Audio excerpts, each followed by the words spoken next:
be paid a guaranteed minimum wage in what the Australian Workers Union is calling an historic win for farm workers.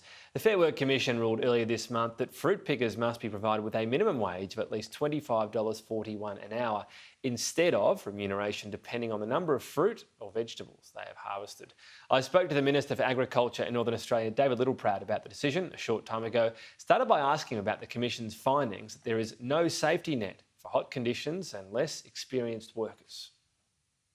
Yeah, look, we respect the independent umpire. What they've done is they've kept the piecework arrangements but put in place, overlaying that, a minimum wage. So they haven't removed the piecework, which is very important because there are in fact some workers that would be disadvantaged by that. So we obviously will sit back and wait and see if industry appeals this. They've got till the 26th of November.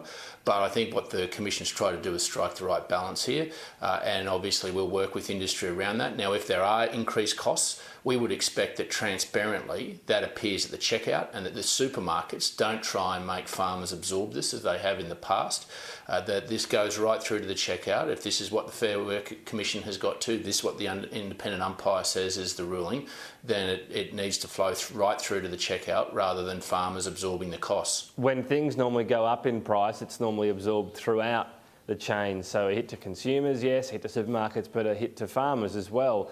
I mean, if they've been paying workers effectively less than minimum wage, don't they need to absorb some of the difference?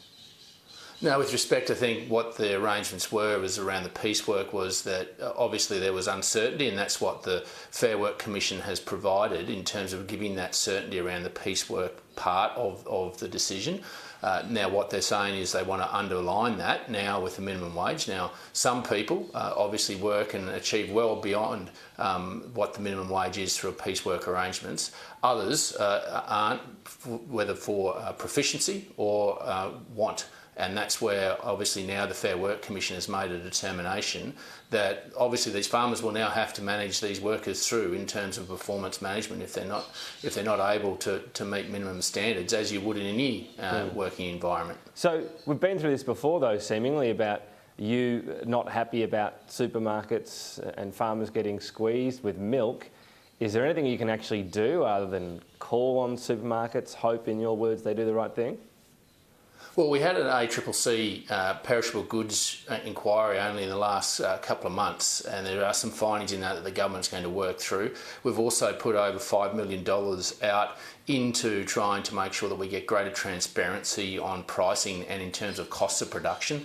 So that money was announced in the budget, so we've already moved with respect to some of that. But there are things here that I think the supermarkets can show their transparency and honesty around this as well, rather than just pushing back on farmers. They've got a very poor record when it comes to dealing with farmers, whether it be with dairy or any other perishable good for that matter, whether they be the two Australians or the big German. They've all had a crack at Australian farmers and had lost leaders in their supermarkets at farmers' expense.